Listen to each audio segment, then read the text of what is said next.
हमारे चैनल को सब्सक्राइब करें और बेल नोटिफिकेशन को ज़रूर दबाएं।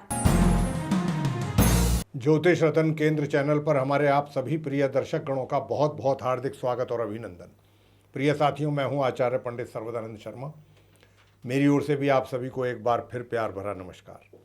तो प्रिय साथियों, आज के इस कार्यक्रम में जो हम चर्चा आपके साथ करने वाले हैं, इस चर्चा के दौरान हम ये जानेंगे कि इस वर्ष 2023 में जन्माष्टमी कौन सी तारीख को मनाई जाएगी और इसके साथ साथ पूजा की विधि, कैसे पूजा की जाती है, कैसे करनी चाहिए और उसकी विधि विधान सब, उसकी चर्चा भी आपसे संक्षेप में करेंगे और बताएंगे कि शुभ मुहूर्त क्या रहेगा उस दिन भगवान कृष्ण जी की पूजा के लिए, उसके विषय में भी आपको जानकारी देंगे। तो आज की जो ये चर्चा है भगवान श्री कृष्ण जी के जन्मदिन के उपलक्ष्य में है, यानी कि जब उनका हम जन्म तिथि मनाते हैं जन्माष्टमी के पर्व के रूप में। तो श्रीमद् भागवत, भविष्य आदि सभी पुराणों के अनुसार भगवान श्री कृष्ण जी का जो जन्म है वो भाद्रपद की कृष्ण पक्ष की अष्टमी तिथि दिन बुधवार को रोहिणी नक्षत्र या वृषभ जो राशि है उसमें अर्धरात्रि के समय हुआ था, ये हम कह सकते हैं, क्योंकि ऐसा ही था। हमारे जो शास्त्र का जो मत है शास्त्रों का वो कुछ इसी प्रकार है।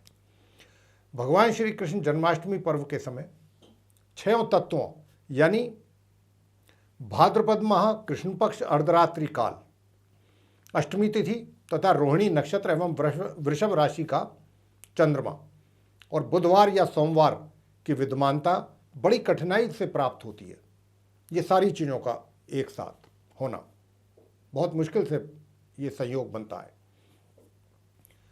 और अनेकों वर्षों में कई बार भाद्रपद माह के कृष्ण पक्ष अष्टमी की अर्धरात्रि को वृषभ राशि का चंद्र तो होता है, परंतु रोहिणी नक्षत्र नहीं हो पाता है।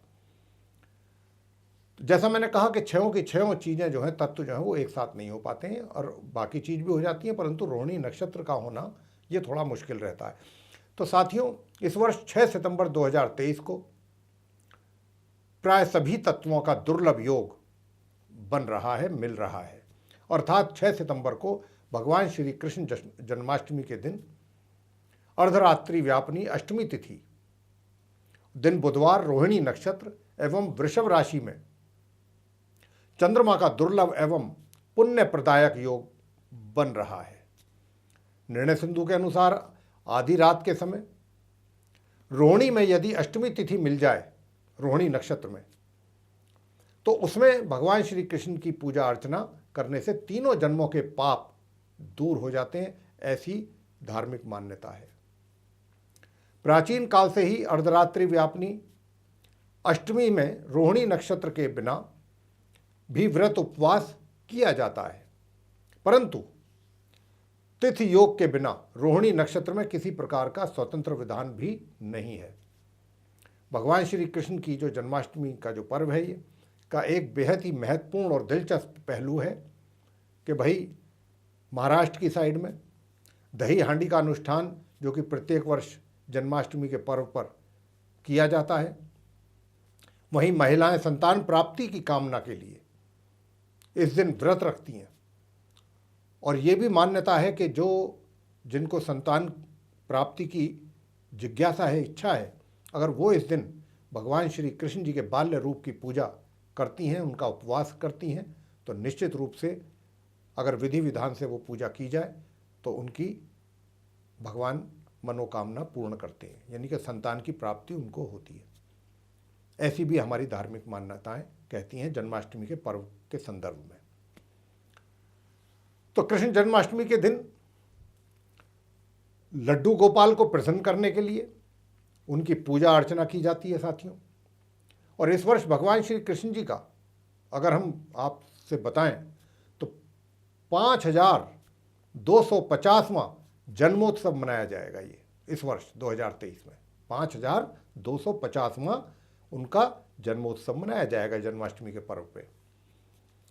तो अब यहाँ पर एक और भी बात रहती है जन्माष्टमी के पर्व को लेकर के, कि जन्माष्टमी का पर्व प्रिय साथियों 2 दिन मनाया जाता है। अब ये आप जानना चाहेंगे कि क्यों। वो इसलिए कि जन्माष्टमी का जो पर्व है, एक तो ये स्मार्त लोगों के लिए होता है, यानी कि जो गृहस्थ जीवन से जुड़े हुए हैं, जैसे कि हम हैं, आप हैं, गृहस्थ जीवन से जुड़े लोगों के लिए तो एक दिन जन्माष्टमी का पर्व होता है।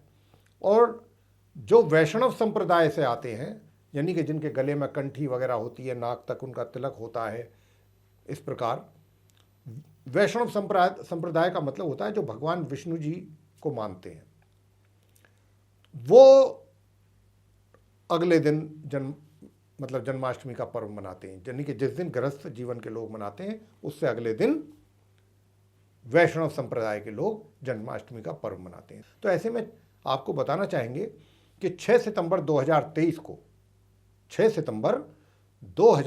को गृहस्थ जीवन वाले जो लोग हैं और 7 सितंबर को जो वैष्णव संप्रदाय से आते हैं, वे लोग कान्हा का जन्मोत्सव मनाएंगे।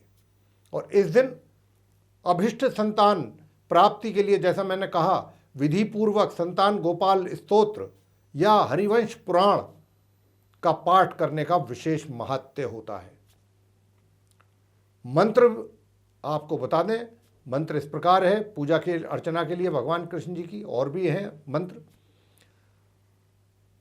ओम कृष्णाय वासुदेवाय गोविंदाय नमो नमः, एक तो ये मंत्र है। दूसरा है ओम नमो भगवते श्री वासुदेवाय।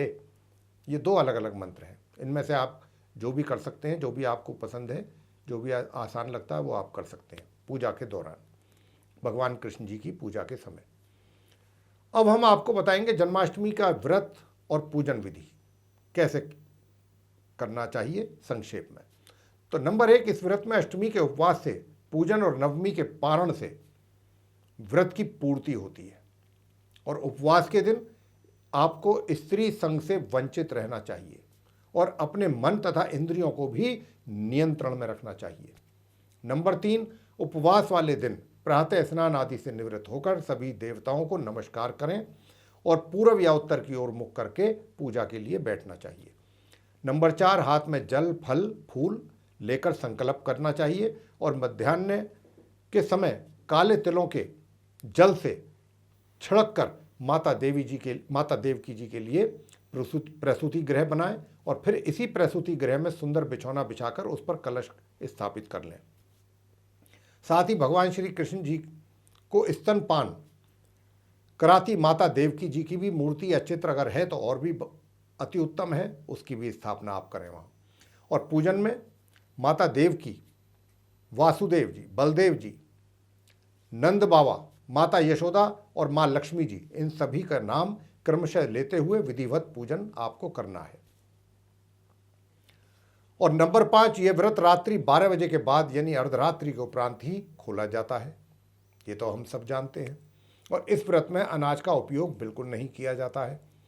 फलाहार के रूप में कूटू के आटे की पूरी, या जिसको सिंगाड़े का आटा भी कह देते हैं कुछ लोग, उसकी पूरी या पकौड़ी या फिर खोए की बर्फ़ी और सिंगाड़े के आटे का हलवा भी बना सकते हैं और वो उसको आप अपने खाने में उपयोग में ला सकते हैं। इसके अतिरिक्त और भी भिन्न भिन्न प्रकार के व्यंजन और पकवान भगवान श्री कृष्ण जी के भोग लगाने के लिए बनाए जाते हैं, क्योंकि भगवान श्री कृष्ण जी जो हैं उनको भिन्न भिन्न प्रकार के व्यंजनों का बहुत शौक था। ऐसा हमारे धार्मिक ग्रंथों में इस बात का जिक्र है और वो बहुत शौकीन थे। और उनके 56 भोग की थाली भी तैयार की जाती है। जो भक्त उनकी 56 भोग की थाली कर सकते हैं तैयार, वो करते भी हैं।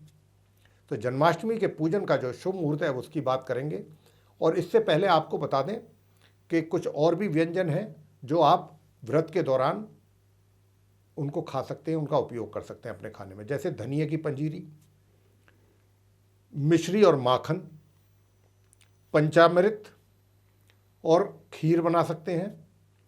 मखाने की भी पंजीरी बन सकती हैं, वो भी आप बना सकते हैं। और फिर 56 भोग की थाली भी आप भगवान श्री कृष्ण जी के भोग में तैयार कर सकते हैं उनको भोग लगाने के लिए। तो साथियों, अब आप बहुत ध्यानपूर्वक सुनिए कि जन्माष्टमी के पर्व के दिन जो भगवान श्री कृष्ण जी की पूजा करने का जो मुहूर्त का समय है, अब हम उसकी बात करने जा रहे हैं।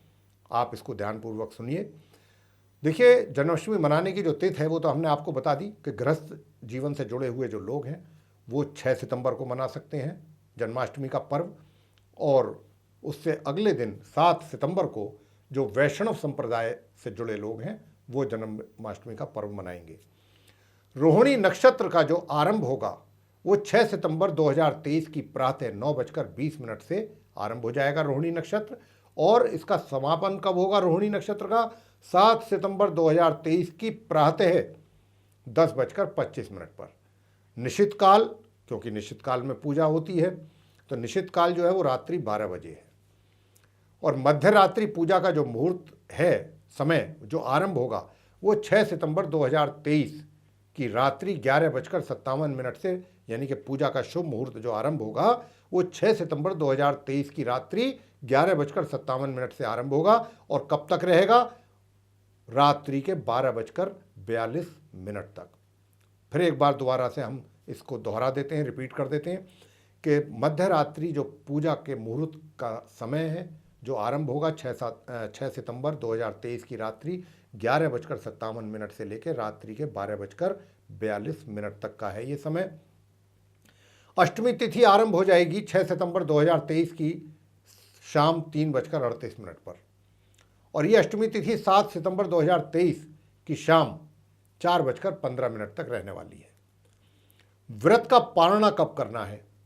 जो आप व्रत रखते हैं भगवान श्री कृष्ण जी का, उसका पारणा कब किया जाएगा? 6 सितंबर को आप व्रत रखेंगे। 7 सितंबर 2023 की प्रातः 6:02 या फिर शाम 4 उसी दिन 7 सितंबर को, या फिर शाम 4:14 के बाद आप व्रत का पारणा कर सकते हैं। तो ये थी भगवान श्री कृष्ण जी के जन्मोत्सव से संबंधित जानकारी। जन्माष्टमी के पर्व के रूप में जो मनाया जाता है पूरे भारतवर्ष और भी अनेक देशों में, जहाँ जहाँ पर भी हिंदू संप्रदाय के लोग रहते हैं, या हिंदू संप्रदाय के अतिरिक्त भी कुछ और संप्रदाय के भी लोग हैं, विदेशों में भी हैं, जो भगवान श्री कृष्ण जी का पूजा करते हैं, भक्ति करते हैं, और ये जन्मोत्सव भी उनका बहुत ही हर्षोल्लास के साथ मनाते हैं। तो हमने जो आपको बताया है एक बार अंत में फिर दोहरा देते हैं कि भगवान श्री कृष्ण जी का जो जन्मोत्सव है, यानी कि जन्माष्टमी का जो पर्व है, ये 6 सितंबर 2023 को गृहस्थ जीवन के लोग मनाएंगे, और 7 सितंबर 2023 को जो वैष्णव संप्रदाय से आते हैं वो मनाएंगे। और हम आपको ये चर्चा के दौरान स्पष्ट रूप से बता चुके हैं कि वैष्णव संप्रदाय के लोग कौन होते हैं। तो हमें तो ज़्यादातर जो हमारा ये प्रोग्राम देख रहे होंगे, हम आशा करते हैं कि वो गृहस्थ जीवन से ही जुड़े लोग ज़्यादा होंगे। तो आपके लिए तो 6 सितंबर है, आप 6 सितंबर को भगवान कृष्ण जी का जन्माष्टमी का पर्व पूरे हर्षोल्लास के साथ मनाएं, और हमारी भी आपको और हमारे ज्योतिष रतन केंद्र की ओर से भी आपको इस जन्माष्टमी के पर्व पर बहुत बहुत हार्दिक शुभकामनाएं। धन्यवाद। तो इसी के साथ अब हम अपनी वाणी को यहाँ पर विराम देना चाहेंगे, और अपने आप सभी जो श्रोतागण हैं, जो दर्शकगण हैं, उनसे इजाज़त चाहेंगे। और यदि आपको ये चर्चा पसंद आई हो तो आपसे निवेदन करेंगे कि इसको लाइक ज़रूर कर लें, और चैनल को भी सब्सक्राइब करना ना भूलें। अधिक से अधिक मात्रा में भी आप इसको शेयर करें, ताकि और भी जो आपके मित्रगण हैं, जो आपके संबंधी हैं, जो भी लोग आते हैं, जो भी जिनके भी साथ आप जुड़े हुए हैं, वो भी इस जानकारी का लाभ ले सकें। और यदि आप चाहते हैं आने वाले दिनों में जो भी एस्ट्रोलॉजी से रिलेटेड हमारे वीडियोस बनेंगे वे भी नोटिफिकेशंस के साथ सीधे आप तक पहुंच पाएँ, तो उसके लिए बेल आइकन ज़रूर दबा दीजिए। इसी के साथ बहुत बहुत सहृदय धन्यवाद आप सभी का। जय माता दी।